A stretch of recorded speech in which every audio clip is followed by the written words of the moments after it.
Bonjour à tous et à tous, les amis.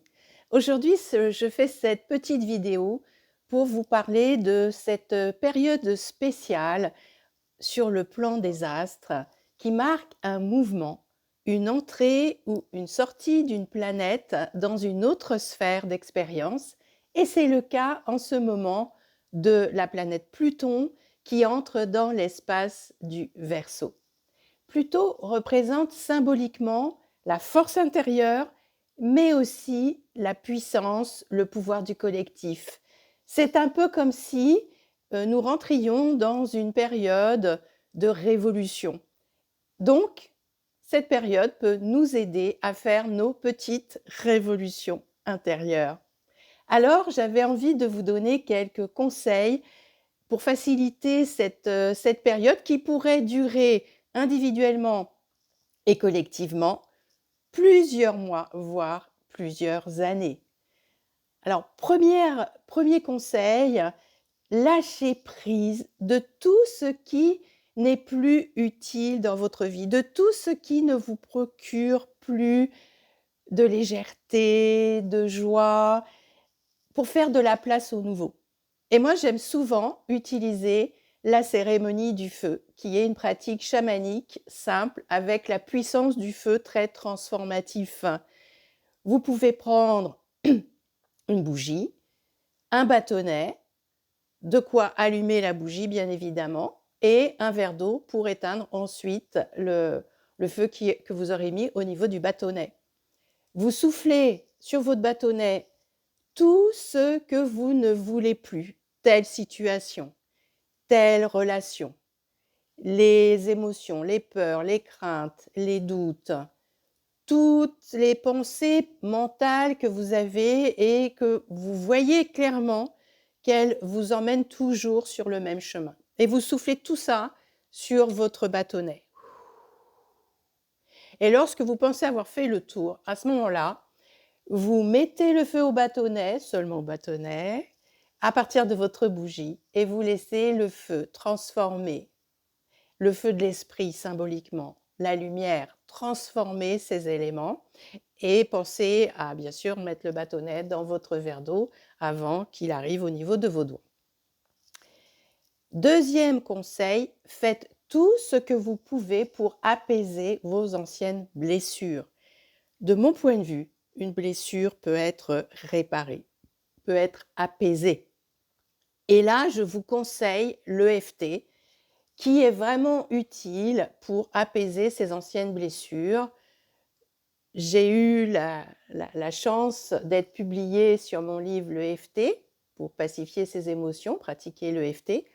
Mais donc, vous pouvez aussi trouver des vidéos sur YouTube pour pouvoir au moins avoir les bases. Et je vais proposer aussi des ateliers EFT pour pouvoir justement accélérer les processus en étant soutenu par un praticien ou une praticienne. Troisième conseil, reliez-vous à votre higher self ou apprenez à le faire. J'aime bien présenter ce higher self comme la partie la plus lumineuse, la plus sacrée, la plus divine de ce que nous sommes et qui existe au-delà de notre incarnation, dans un autre espace-temps. Et cette partie de nous aimerait tant s'exprimer davantage dans notre vie, dans notre quotidien. Et la porte d'entrée de cette connexion passe par la méditation contemplative. Et là, je ne peux que vous inviter à expérimenter la sophrologie avancée ou des formes de méditation de pleine conscience pour justement faciliter cette reliance. Et enfin, dernier conseil, ne restez pas seul dans votre coin. C'est important de rejoindre des groupes de soutien, que ce soit sur des réseaux sociaux, que ce soit dans des associations en présentiel ou encore sur le web, dans lequel vous pourrez exprimer aussi bien vos situations difficiles que vos situations joyeuses. Un moment d'échange de cœur à cœur où vous pouvez justement être nourri par les autres sur le plan émotionnel. Et je propose 2 choses pour justement aller dans ce sens de se sentir soutenu par le collectif.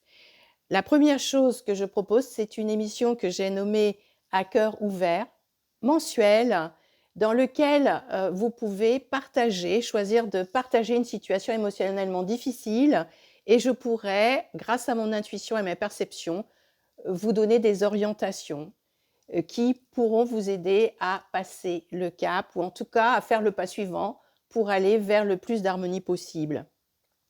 Et ensuite, j'ai créé un groupe depuis plusieurs mois, plusieurs années qui s'appelle Reliance et qui permet des rencontres mensuelles à des sommes tout à fait modiques pour lesquelles vous pouvez justement, nous pouvons partager des situations pour toute personne qui est en éveil de conscience sur un chemin d'évolution spirituelle, une spiritualité laïque, pour justement être nourris ensemble de nos expériences, de nos partages, toujours dans une atmosphère bienveillante. Et c'est l'occasion aussi que je guide des méditations, des exercices, des méditations contemplatives également, ou des exercices qui peuvent aider justement à se recentrer, qui peuvent aider à se calmer, aussi bien pour soi, mais aussi des méditations qui peuvent soutenir la planète et tout ce qui est du vivant sur la planète pour aller vers le plus d'harmonie possible. Alors, courage. Courage à tous et à toutes. Nous sommes tous et toutes sur le même bateau qui s'appelle la planète Terre, Gaïa, la Pachamama selon les cultures. Et je sais que nous pouvons faire une différence pour son devenir, en devenant une version beaucoup plus lumineuse, joyeuse, heureuse de qui nous sommes. C'est possible. J'ai toujours eu cette foi dans cette possibilité en ce qui me concerne et je le vois aussi avec les gens que j'accompagne ou les gens qui m'entourent. Alors, gardez cet espoir, cette espérance d'une promesse que nous pouvons ensemble aller vers le meilleur. Je vous fais de gros bisous, de cœur à cœur, et on se dit à la prochaine fois.